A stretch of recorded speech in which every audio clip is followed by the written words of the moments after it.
Mamukasei muri yeZimbabwe. Tinokuchingamidzai zvekare kune chimwe chirongwa pano paZim Facebook Secrets and Confessions. Tadzoka zvekare nemamwe mamessages. Kuri sei kwose kwamungava muri kumativi mana enyika. Regedzai tibva tapinda mumamessages edu atadzoka takakubatirai. Message yedu yekutanga yakamira sekudai so. Hanzi, makadi zvenyu mukoma, ndinokumbirawo kuti munge muchindiposterawo nyaya yangu makavikawo chitupa changu. Ndiri murume uye zvekare ndine makore 38 years ekuberekwa. Pari zvino ndiri kurarama ndiri kuno kuUK and ndine secret yandiinayo. Mudzimai wangu haazvizivi kuti izvi ndo zvandakambosangana nazvo apo pandainge ndichiri kuSouth Africa. Sometimes I want to tell her but ndinotya zvekare. Almost 10 years ago ndakasungwa pandainge ndiri kuSouth Africa. Ndainge ndichidanana nemukadzi muSouth African. Takazonetsana mushure mekunge tatanga kuunganidza mari yedu pamwe chete sezvo ndainge ndisina mapepa. Apa tainge tichishanda tose pasame company, painge pari paplot. Aiva maid, inini ndainge ndiri garden boy.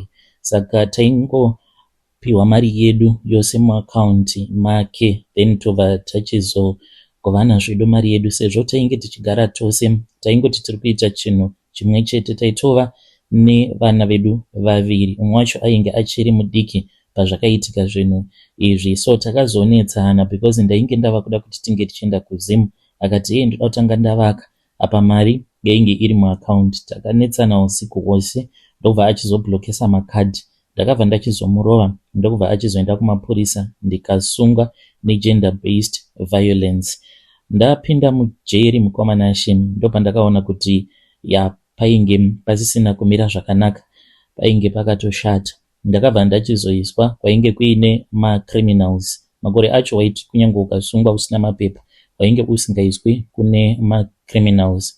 Pandakapinda mujeri ndakabva ndachizotanga kuita interview, ndikabva ndatotongwa pamhosva dzangu dzose dzandainge ndakapara. Pandakazoenda kuprison manje uko ndokwainge kwakapenga, kurimind kwainge kutori nani because vanhu vairohwa zvavo but kuprison kwainge kuine magang and ndakatoiswa kwainge kuchitova nehondo yemagangster vachirwa pachezvavo. Apa ndakapinda mujeri ndainge ndakabva mukubatwa nemalaria apo pandainge ndiri kurimand. Handizivo kuti chii chakaitika, saka ndainge ndichitozvirwarirawo zvangu without a gang, no protection, pasina kana anything. Saka zvavanoita uchingopinda mujeri wava kuprison watotongerwa makore ako aunenge uchifanira kuti unge uchizogara mujeri, vanotanga kukushandisa kukorobha kana kutongonzi nhasi unorara wakamira kana kuti kana kuchipisa boss vanenge vari boss venyu unenge uchifanira kuti unge uchizovafena kana net-shirt yako kuitira kuti vange vachizorohwa nezvimhepo, iye akatongorara zvake. Kana ukaramba unorohwa ende chekuita panenge pasina. Saka nekuda kwekuti ndaiteerera zvose izvo zvatainge tichinzi tinge tichiita vamwe vachiramba, kurohwa kwangu kwainge kwava nani, but chandairamba kujoina gang because ndaitya kuti once wajoina gang vanobva vachizokuudza kuti chiuraya munhu because ndo secret yavo yemagangsters emujeri. Uchingopiwa nhamba kuti watova nhamba chakati unofanira kuti either unge uchiuraya munhu kana kungobaya munhu. Saka vanenge vachiitira kuti kana wakapiwa gore, seni ndainge ndakapiwa 1 year, saka vanenge vachitozviziva kutoti within 1 year unobuda. Ivo vanenge vasingadi kuti unge uchibuda. Saka kana ukauraya munhu then inobva yachizova life in prison. Kana kuri kunzi ukabaya munhu unobva wachizopiwa kana dzimwe 2 kana kuti 3 years. Saka ndo zvavanoita kana wangojoina gang. Saka ndainge ndakatoudzwa neumwe muzimba ainge arimo, akangondiudza chinyararire kuti akati ukaita zvekunyorwa manhamba munomu unonyura ende hauzomubudi muno. Akandiudzawo nyaya yake, it was a sad story. Akaba motikari ndokubva achizobatwa but iye anoti ainge asina kuzviziva kuti ainge atoba motikari. Akati ainge ari makanika, akangotumwa kuti enda unotora motikari pakati enda unonditowera motikari yangu. Kwava kuendako achinoti ari kunotora motikari yaari kufanira kuti ange achizogadzira. Izvo kwainge kuri kutonoba motikari paproperty yemurungu. Kwava kubva achizotosungwa achipinda mujeri. Akandiudza nyaya iyoyo yekuti nekusaziva akabva achizojoina gang, akanzi ange achibaya umwe mukomana ainge ari a new inmate. Akamubaya pahuro but hanzi haana kuzofa but ainge akatowedzerwa makore pamusoro pemakore awo ainge akapiwa ekunzi ainge akaba motikari. Saka paakandiudza nyaya yake ndakabva ndatoona kutoti zvitori nani kutongogara ndichitongoshungurudzwa ndisina gang number. Saka isu tainge tisina manumbers emagangsters taishungurudzwa, tairohwa, ende kurohwa kwamunoitwa mujeri munorohwa chinyararire zvekuti kunyangwe vecorrectional havana kana zvavanotomboziva kuti vanhu vari kutorohwa. Munenge muchitorohwa makatonyarara. Chimwe zvekare chavaiita ndechekuti kana iri nguva yebreakfast vaitora chingwa vochiisa pasaidi. Saka baked beans dziya dzamunopiwa vaidziisa mushawa vobva vavhurira mvura kuitira kuti soup inge ichizoeredzwa nemvura. Munenge muchingodya chikafu chinenge chisina sauti. Ivo vakuru vanenge vachizviti ndo vakuru ndo vanenge vachidya chikafu chinenge chiine sauti. Izvi vanozviitira kuti munge muchingogara musina simba because unenge wava kungodya chikafu chisina munyu. Waiti kana ukaramba wairohwa. Then one night takazomutswa mushure mekunge umwe muchinda auya. Muchinda uyo ainge ari wekumberengwa. Saka ainge achibvunzwa because vanotokutonga because kutori nemajaji uye nemalawyer ekujeri ikoko. Kana wasungwa vanototanga kutokubvunza mhosva dzako dzose, then voona kuti mhosva dzako unokodzera here kuti unge uchizobatwa zvakanaka kana kuti kwete. Kana ukasungwa mushure mekunge waba kana mazimari akawanda vanenge vachikurespekta, but ukasungirwa tumwe tunyaya tusina kana basa ndo pavanokushungurudza. Kana uri kana mhondi zviya vanenge vachitokupa respect, but kana ukangobatirwawo tumwe tunyaya unochiona unoshungurudzwa zvisingaiti. Saka muchinda iyeye paakagadzwa muhigh court yemumujeri akandisarudza lawyer rako raunoda, rinozokurova futi lawyer racho on top of that kana kuri kunzi unenge wadyiwa nemhosva richiti wanga uchindiita kuti ndinge ndichikumiririra apa iwe uri guilty futi. Apa vanenge vachingotamba nepfungwa dzako. Saka vakamubvunza kuti chii chainge chakonzeresa kuti anga achipinda mujeri. Akavaudza kuti ainge abatwa nemabhriki matatu efodya maRG. Vakaseka vakabva vati iwewe tofanira kuti tige tichimbokudzidzisa chidzidzo chekuti muSouth Africa hamuparwe mhosva. Uri kuda kuti vana Peter Stuyvesant vedu nana Cotley vange vachizobroka. Saka uda kuti maSouth African vange vachizoshaya basa. Pinda mushawa. Saka taingoti kana tikanzwa munhu anzi pinda mushawa, isusu vamwe vainge vachishandiswa nekurohwa taitogara tatosimuka tobva tatsvaka matawel tobva tamira nepadhuze panenge paine shawa. Saka takabva tachizonzi taifanira kuti tinge tichizotanga kumurova. Takamurova muchinda iyeye. Aiti kana akada kuita noise aivanzi nyarara nyarara obva achizorohwa nevamwe vakuru vainge vari vakuru vedu. Saka takamurova nematawel. Tapedza kumurova nematawel achiri mushawa apa mvura ichita kutonhora, akabva achizonzi ange achidzoka kusel. Ndokubva achizonzi ange achipfugama. Saka ainge achichema akanzi nyarara ainge asinganyarari. Ndokubva tanzi tinge tichimurova zvekare nematawel. Matawel kwainge kuine mamwe marefu awo avaisunga. Vaiti kana vakarisunga tawel iroro waitoita sekunge uri kutorohwa kana nemboma. Ndokubva tachizotanga kumurova. Tainge tiri 8 avo vainge vachimurova panguva imwe chete. Saka pane paakazonorohwa ndokubva anohedha pasi. Ndokubva achizongoti zii akazomuka maybe 2 minutes later. Paakamuka ainge ava kubuda ropa nemunzeve, mumhino nemumukanwa. Vanhu vose vakatya because patori nomwe akati uyu anofa, uyu aita brain damage. Zvimwe zvigono zvikatotanga kutoseka pazvakanzi anenge aita brain damage.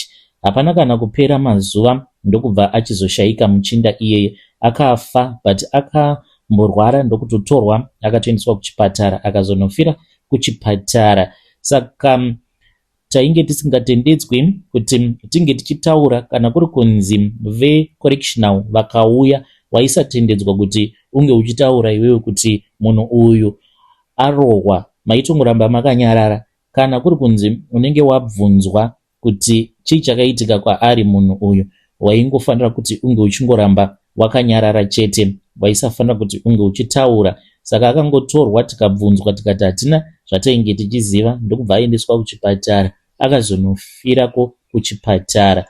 After that ndakazobudawo mujeri ndikabva ndachizokwanisa kuwana mukana wekuuya kuno kuUK, but face yake ndaigara ndichiiona. Pari zvino zvandava kunoku kuUK zvatova nani. Pandaiva ndiri kuSouth Africa mukoma ndaikwanisa kumuona kana ka4 ka5 in one day ndaitomuona, because ndainge ndava kushanda muPlaza.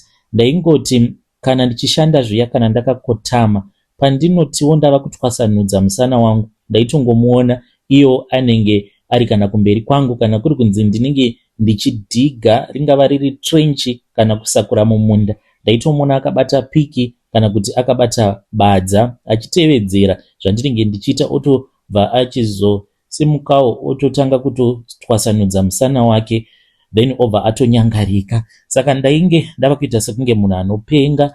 Ndakazowana mukana ndikauya kunoku kumhiri kwemakungwa. Dambudziko randinaro mukoma nderekuti ndinoita manightmares ende ndinotya kuti maybe mukadzi wangu anokwanisa kuzondiramba apa. I'm still a dependent pavisa rake. It is a long story kuti takasangana sei nemudzimai wangu, saka I am acting as if I am okay.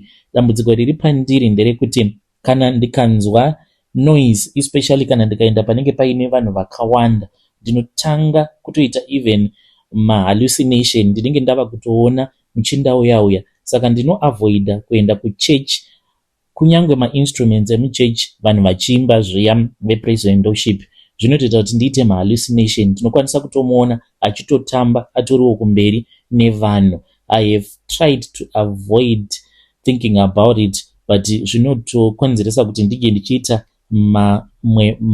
hallucination zvekare nemanightmares.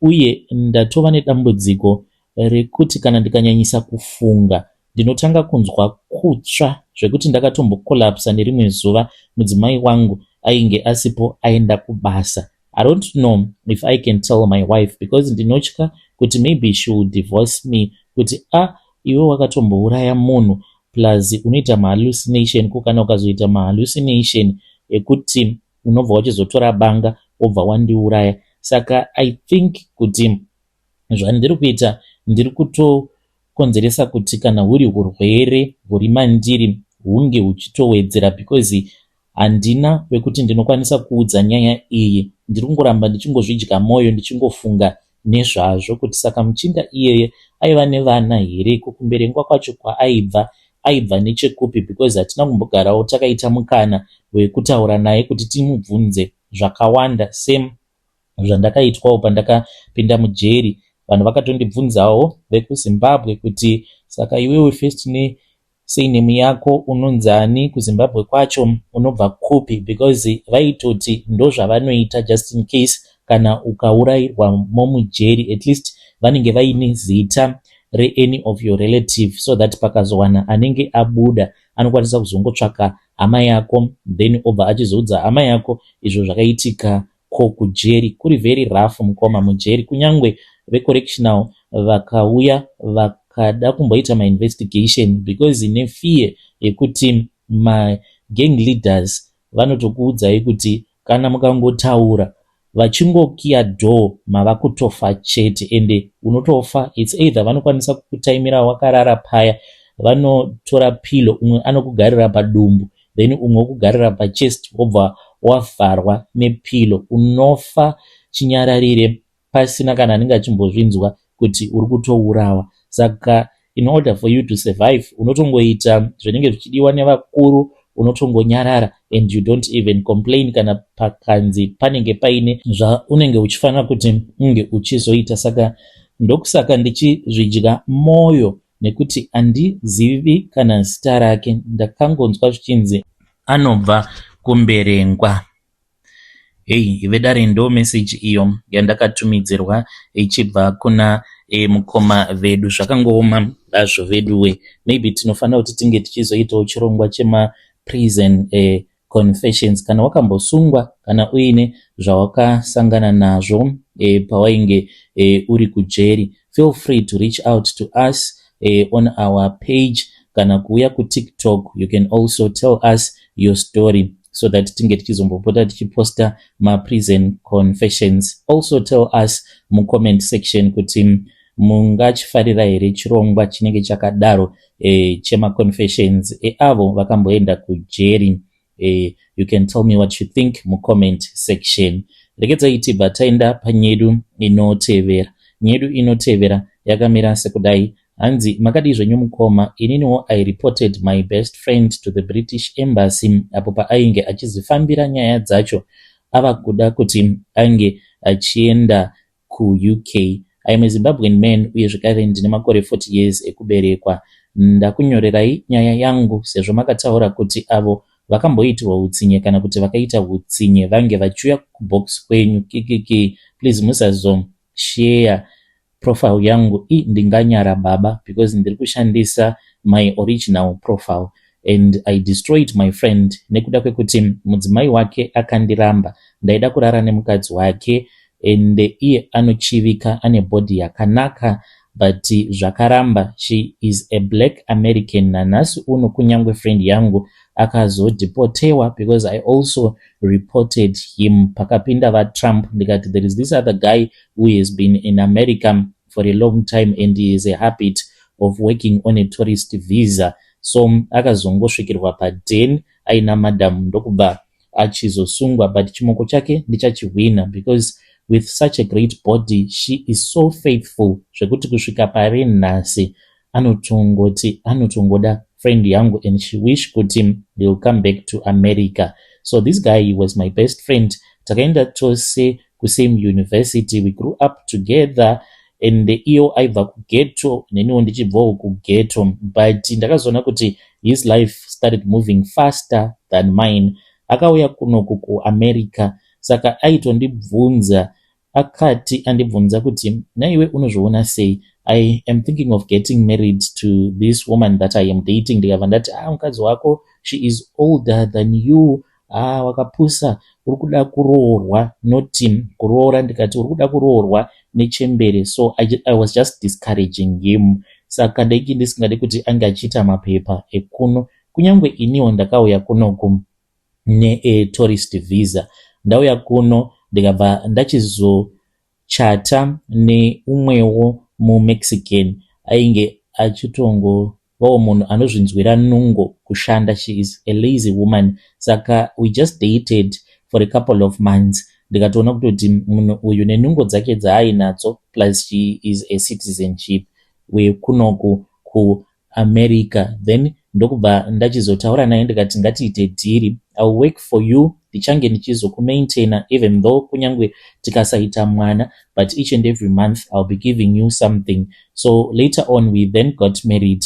Tikabva tachizotanga kugara tose, but it is like an open relationship zvekuti friend yangu, you will never believe it, kunyangwe akazonzwa zvichinzi ndakachata naye Mexican iyeye, because iyewo anokwanisa kutoya kumba nemaboyfriends ake, anokwanisa kutoenda kunostripa, iniwo ndinokwanisa kutongobuda ndotoenda ndotonotorawo kana girlfriend ndotongouya negirlfriend. Saka takatongodivhaidha imba kuti ndinogara kuupstairs, iye anogara downstairs, but we are staying together. Kana zvakangokwidzawo tikangosangana tikachivana mumba tinongorara tose, but ndini ndinobhadhara mabills ose. She literally does not go to work. I am the one that takes care of everything. Saka ndakazviita izvi in secret and I secured my future. Friend yangu aiti kana akauya kwandiri akati ukuzviona sei shamari, inini ndikuda kuti ndinge ndichichata namadam achireva mublack American wake.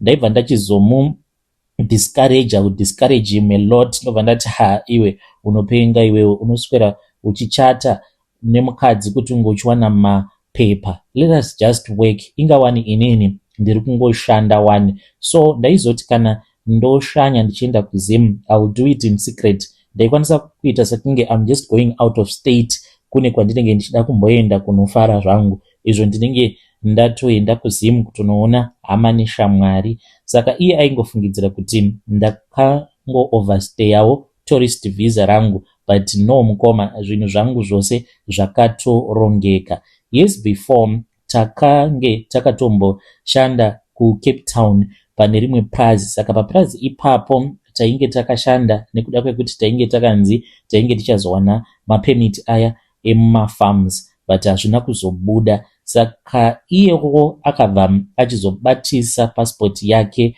nebhazi. Abatisa passport nebhazi rakabva rachizonomudhindisira chidhindo chepasi pemuti. Later on akazoti ava kuenda kumusha ndokubva achizopiwa a5-year ban, zvinhu zvandainge ndichitoziva. Saka papassport yake yekutanga yainge iine ban remuSouth Africa, then yechitu ndo yaainge akaoverstay for that tourist visa. Zvaakaita ndezvekuti akabva achizoenda through Mexico, akabva achizoita border jump akapinda muMexico, kwava kudzokera kuZimbabwe akanoaplya imwe passport.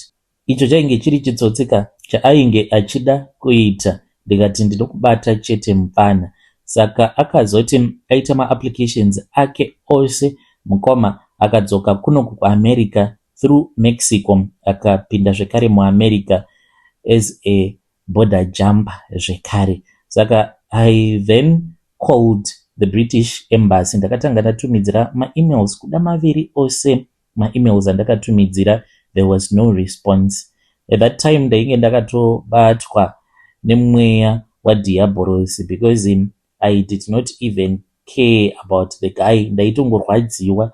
Ndaiti kana ndikatanga kufunga girlfriend rake iye muBlack American, ndainzwa mwoyo uchirwadza, plus ndagara ndinotongodawo vakadzi vanenge vari vakuru kwandiri. So this one, she was the perfect munhu ari honest, and she does not have any problem at all. Akatosiyana nemuMexican wangu kuti sometimes she goes and she works as a stripper, you see. Saka she is not that perfect, and she is just there with me because ari kungondidya mari. So this woman, she is independent, she is wealthy, and ndainge ndichida nezvake. So I then reported the guy to British Embassy. Then that was when paakabva achizondifonera akati my visa has been denied. Ndikati iripo, ndikafara, and ndo pandakabva ndachizoisa report. Akangosvikirwa padhini akomanaka, ndakaseka because akandifonera achiti please call madam, because havasi kubata phone. Aifungidzira kuti the girlfriend was going to come and save him. Regai ndiseke zvangu ini mukoma. Muchinda akatorwa and he was deported back to kwava baba chatunga kuZim. Saka I'm going to make sure kuti kudzoka kwake kunoku kuchanetsa. Ipapa padai mandiwanira munhu wembinjiri andibatsira, because mukadzi uyo waainge achigara naye, she is a beautiful woman, she is a church going woman, she is an honest woman, she is a faithful woman. She deserves a man like me. Ndiyo secret yangu yandiinayo, and I am not ashamed of what I did. I am fighting for my future. Yo vedare, ndo message iyo yandakatumidzirwa ichibva kuna mukoma vedu avo. Zvakangooma azvo veduwe, ngatitaurei navo mucomment section. Saka hamusi kutozvinyarirawo here nai mukoma nenyaya yenyu iyoyi, kuitira umwe munhu utsinye hwakadaro. Hanzi ndakabva ndatomuripotera kunoku kuti pane munhu ane habit yekuoverstaya his tourist visa. Apa akadzoka through Mexico, he is illegal. Apa makore nemakore uchingosekwa kana ukafunga nyaya yekuti unge uchichata nemunhu waunenge wakagara naye ari an American citizen. Dai vakangozviitira zvinhu zvavo in secret, pamwe izvozvo vangadai vatori nemapepa. Iye kuda kutanga wambokonfirma kubva kune vamwe kuti idea ndiinayo inoita here. Munhu anotokupa opinion yekuti unge uchizonyora by the end of the day. Hanzi akadzokera kwababa Chatunga asina kana chaainacho. It is very painful. Rekedzai tibva taenda panyedu inotevera. Nyedu inotevera yakamira sekudai so. Hanzi mukoma makadii zvenyu, ndinokumbirawo kuti munge muchindiposterawo nyaya yangu makaviga chitupa changu. Wainge uri musi wa 25 December, gore mainge muri mugore ra 2006, mushure mekunge ndapedza kunyora maexams angu O level. I was the most brightest student at our school. Vabereki vangu vainge vari varombo, but maticha including na headmistress vepachikoro pandakadzidza vaitova nenguva dzekuti vaita mudeme kubatanidza mari yekuti ndige ndichibhadharirwa school fees. Bimwo yakatadza kuapprova ndizive kuti why, maybe zvainge zviine mhepo mukati. Musi wa 25 December ndakabva ndachizoenda kumba kwabamukuru because ndivo vainge vaine ziredhiyo kuvillage kwedu, ende pamba pavo Christmas taitoziva kutoti kana uchida kutamba Christmas unotoenda kumba kwabamukuru. Ndakabva ndachizoendako. Ndaendako ivo vakabva vachizobuda neumwe bhururu wavo, tikasara tiri tega tiri vana. Saka taipota tichiba masweets, ainge ari masweets, machocolate sweets. Saka tainge tichipanana majuti ekuti iwe kana ukamboenda ukanobawo masweets then obva wachizoshare nevamwe, umwewo oendawo onoba masweets. Yakazoti yava 10 yangu. Pandakanopinda mubedroom maiguru ndipo pandakabva ndachizoona kuti pazasi pecardbox iro rainge riine masweets nechimwe chikafu chainge chirimo, ndakaona kuti rainge riri counterbook. Apa rainge riri bhuku rangu radainge ndakashaya. Bhuku iroro mukoma ndainge ndakariroverwa naticha uye zvekare nababa vangu because mabhuku avo andainge ndakatengerwa nemukadzi waticha avo vainge vachitidzidzisa history. Saka vakarwadziwa pandakavaudza kuti ndabirwa mamwe mabhuku. Saka vakatondirova because vakati vanditengera mabhuku iwawo sanhasi. 2 days later ndiri muclass ndo pandakatoona kutoti mabhuku angu macounterbook ose ainge abiwa. Saka iroro counterbook mukoma kuda ndainge ndakangonyora manotes about 2 or 3 pages rikatobiwa. Chakandishamisa mukoma ndechekuti pandakarivhura ndakabva ndachizoona kuti rainge rakanyorwa nepeni yered, asi vainge vakangonyora kuti uchafoira, uchafoira, uchaita rombe, uchaita rombe, uchaita chidhakwa, uchaita chidhakwa, votangidza futi, uchafoira, uchafoira, uchafoira, uchafoira, vachingoramba vachingonyora bhuku rose. Ndakashamisika pandakaona bhuku iroro rakanyorwa nepeni yered. Nechepakati paiva paine chimwe chuma chainge chiripo, chainge chiine tumabeads twemacolors akasiyana siyana. Saka chakandishamisa mukoma, bhuku iroro ndakati ndava kuda kubuda naro panze after ndatotora masweets ndichiti ndida kuenda kunoratidza baba vangu. Rakangonyangarika, ndakaribata. Hapana kumbotora kana 2 minutes bamukuru vakabva vatodzoka.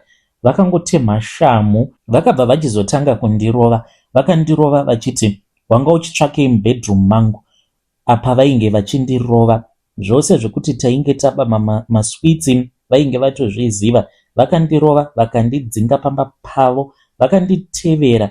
Vakati vasvika pagedhi ndopa vakabva vachizosvipira mate pasi, vakanokora ivhu, vakarimwaya mudenga. Vakati handidi kana kukuona uchiuya pamba pangu, kunyange ndikanzi ndafa iwe parufu rwangu handidi kukuona. Mukoma maresults akauya. Ndakabuda nema-A, ndikanyatsokupasa zvakanaka. Maresults angu akasvika pakuunzwa kuWaterfalls, uko kwainge kuine head office yechechi yedu, ndisingadi kutaura hangu nezita. Vabereki vangu vachitsvaka munhu aikwanisa kundisponsa kuti ndige ndichizoenda form 5, but hakuna kana anyone akambomutswawo naMwari kuti ange achindibatsira. This was after vamwe vainge vakati vainge vachazoita madonation pachikoro pedu kuti ndige ndichizokwanisa kuenda form 5 because painge paine form 5 neform 6 pachikoro pedu. Pakashayikwa kana umwe chete zvake, kunyange pandakanokolekta maresults, kunyange maticha aindifarira vakangoti congratulation, mwana ainge abuda nema-A. Mukomanashi ndakaita ma-A+ matatu, kumaths ndine A, history A+, geo A+, biology A+, but ndakashaya anyone that could sponsor me. Baba vangu, I still remember, ndakavaona one day vachichema vachinamata, pavakandiona vakapukuta misodzi, but zvakatongovharana mukoma. Iko zvinozvi ndinotongoitawo zvekurova zvitina ndiri muSouth Africa, sezvakangonyorwa mubhuku zvainge zvakanyorwa mucounterbook, ndohupenyu hwandiri kungorarama. Ndinoti kana ndikabata mari, kuti nditi mari iyoyo ndaitei nayo, ndinoshaya kuzviziva. Ndiri munhu wekuti it's either ndinobirwa kana kuti kumusha kunongoita mamwe maproblems. Mwana wangu anokwanisa kungonzi arova mombe yevanhu. Like last year ndakatotadza kutoenda kumusha paChristmas because mwana wangu akati achitamba nevamwe vake akarova mombe yevanhu nedombo ikavhunika makumbo maviri. Vanhu vacho vakatoiramwa vakati havachadi mombe yavo. Apa kamari katainge tiinako kainge kari kashoma, ndo mari yatakabva tachizoripa iyoyo. Mombe yacho ikatongozoenda hayo kubeef committee, tikati maybe tichawanawo something back, but mari yacho mukoma yakazotongoshanda zvimwewo futi pamusha. Ndikati kuna amai, chishandisai mari iyoyo. Saka ndo zvakaitika izvi mukoma. Handikanganwe zuva iroro, wainge uri musi weChristmas, but handizivewo kuti sei Mwari vasiri kundidzikinura kana kuri kunzi pane case yakaiswa pamusoro peupenyu hwangu. I try to fast senguva dziya zvinenge zvichinzi tinofanira kuti tinge tichiita 10 days of fasting. I try to pray, but now I am giving up. It seems as if Mwari maybe havasiriwo vakandisika, because kakundikanganwa kacho so mukoma. I was very intelligent. Ukaona mwana anobuda nema straight A's, ma-A+, then at the end of the day unozonzi unongoitawo zvekukanya madhaka, kukanya zvitina muSouth Africa usina kana mari svino yaunenge uchiwana. It is not an easy thing mukoma. Vedare ndo message iyo yandakatumidzirwa ichibva kuna mukoma vedu. Hanzi it is not an easy thing. Ndo zvavari kusangana nazvo mulife mavo. Ngativabatsireiwo mucomment section.